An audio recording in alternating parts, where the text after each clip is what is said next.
नमस्कार भक्तजनों, सांब सदाशिव। आज मैं आपको पुरानी वाली 16 सोमवार की व्रत की कथा के बारे में बताने जा रही हूँ। जब मैं 16 सोमवार के व्रत को करती हूँ तो इसी कथा को पढ़ती हूँ। आप कथा करने से पहले माता और बाबा भोले का ध्यान जरूर कर ले। एक समय श्री महादेव जी माता पार्वती के साथ भ्रमण करते हुए मृत्यु लोक में अमरावती नगर में आए। वहाँ के राजा ने शिव मंदिर बनवाया था जो कि अत्यंत भव्य एवं रमणीक था, मन को मोहने वाला था। भ्रमण करते हुए शिव पार्वती वहाँ ठहर गए। पार्वती जी ने कहा, हे नाथ, आओ आज इसी जगह स्थान पर चौसर खेले। खेल प्रारंभ हुआ। शिव जी कहने लगे, मैं जीतूंगा। इसी प्रकार आपस में वार्तालाप होने लगी। उसी समय पूजन करने आए पुजारी जी आ गए। पार्वती जी ने पूछा, पुजारी जी बताइए जीत किसकी होगी।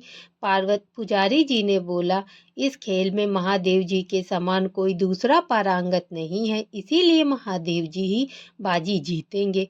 परंतु इसका उल्टा हुआ, जीत पार्वती जी की हुई।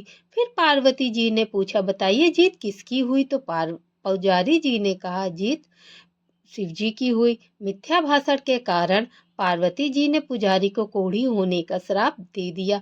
अब तो पुजारी कोढ़ी हो गए। शिव जी पार्वती दोनों वापस चले गए। कुछ समय पश्चात अप्सराएं पूजन करने के लिए उसी मंदिर में आई। अप्सराओं ने पुजारी के कोढ़ी होने का कारण पूछा। पुजारी जी ने सारी बातें बता दी। अप्सराएं कहने लगीं, पुजारी जी आप 16 सोमवार का व्रत करें तो शिव जी प्रसन्न होकर आपके कष्ट जरूर दूर करेंगे। पुजारी जी ने अप्सराओं से व्रत की विधि पूछी। अप्सराओं ने बोला, आप 16 सोमवार का व्रत करें। संध्या उपरांत आधा सेर गेहूं के आटे की बाटी का चूरमा बनाकर उसमें घी और गुड़ मिलाए उसके 3 भाग करें। एक भाग भगवान शिव को, दूसरा भाग बाटें, तीसरा भाग एकांत में स्वयं बैठ के खाएं। उस दिन नमक का स्पर्श न करें। जब 16 सोमवार हो जाए तो 17वें सोमवार को 5 सेर गेहूं के आटे का चूरमा बनाकर शिव जी को अर्पित करके प्रसाद बांटकर परिवार सहित प्रसाद ग्रहण करें। अप्सराओं ने पुजारी जी को उद्यापन करने की संपूर्ण विधि बता दी। पुजारी जी ने विधि पूर्वक श्रद्धा भाव से व्रत प्रारंभ किया और अंत में व्रत का उद्यापन भी किया। व्रत के प्रभाव से पुजारी जी रोग मुक्त हो गए। कुछ दिनों बाद शंकर पार्वती पुनः उसी मंदिर में आए तो पुजारी जी को रोग मुक्ति देखकर पार्वती जी ने उसका कारण पूछा कि मेरे दिए हुए श्राप से मुक्ति पाने का तुमने कौन सा उपाय किया है। पुजारी जी ने कहा, हे माता, अप्सराओं द्वारा बताए गए 16 सोमवार के व्रत से मेरा यह कष्ट दूर हुआ है। पार्वती जी ने भी 16 सोमवार के व्रत किया, जिससे उनसे रूठे हुए कार्तिक जो माता की याद आई, उनका हृदय माता के लिए मिलने के लिए व्याकुल हुआ। कार्तिकेय जी ने भी अपने माता से प्रसन्न होकर उनके आज्ञाकारी बने। कार्तिकेय जी ने भी पूछा, हे माता, क्या कारण है कि मेरा मन आपके सादर चरणों में लग गया।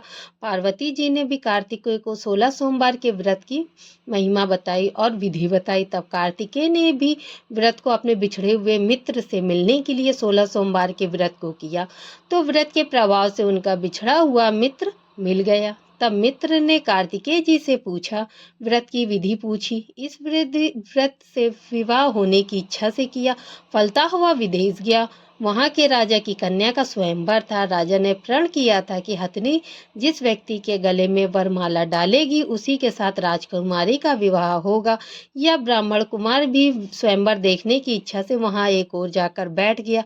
हथिनी ने इसी ब्राह्मण मित्र को माला पहनाई तो राजा ने बड़ी धूमधाम से अपनी राजकुमारी के विवाह उसके साथ कर दिया। तत्पश्चात दोनों सुखपूर्वक रहने लगे। एक दिन राजकन्या ने पूछा, हे नाथ, आपने कौन सा ऐसा पुण्य किया था जिससे हथिनी ने आपके गले में वरमाला पहनाई। ब्राह्मण ने पति ने कहा, मैंने कार्तिकेय द्वारा बताए हुए 16 सोमवार के व्रत को विधि पूर्वक विधान सहित श्रद्धा भक्ति भाव से किया, जिसके फल के कारण मुझे तुम्हारी जैसी सौभाग्यशाली पत्नी मिली।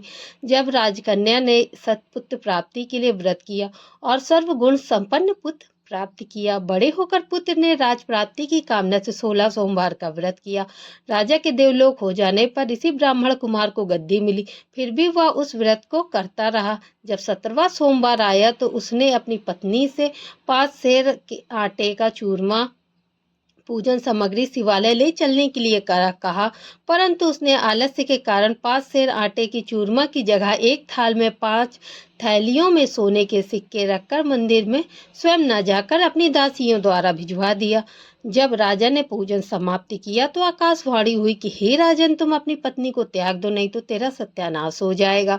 प्रभु की आज्ञा मानकर उसने अपनी पत्नी को महल से निकाल दिया। तब वो अपने भाग्य को कोसती हुई एक बुढ़िया के पास गई और अपना दुखड़ा सुनाया। तब बुढ़िया ने बताया कि मैं पूजन सामग्री के कहे के अनुसार शिवालय में नहीं ले गई थी, राजा ने मुझे इसीलिए निकाल दिया। बुढ़िया ने कहा, तुझे मेरा काम करना पड़ेगा। उसने स्वीकार किया। तब बुढ़िया ने सूत की गठरी उसके सर पर रख बाजार भेजा। रास्ते में आंधी आई तो सूत की पोटली उड़ गई। बुढ़िया ने उसे डांट कर भगा दिया।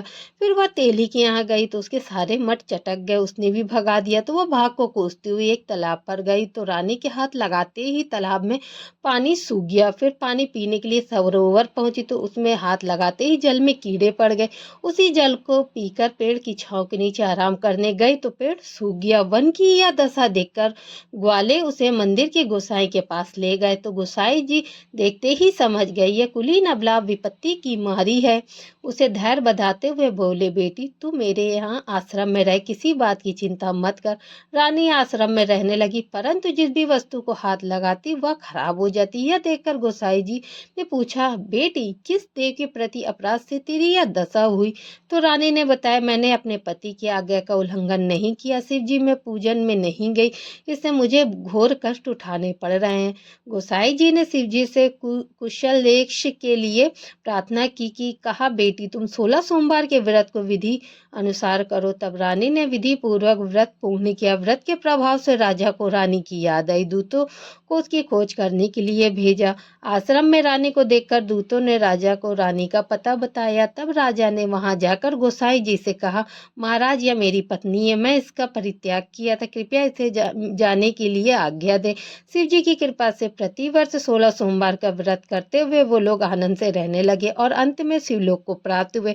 जो कोई मनुष्य इस व्रत को करता है पृथ्वीलोक में सभी सुखों को भोगकर शिवलोक को प्राप्त होता है।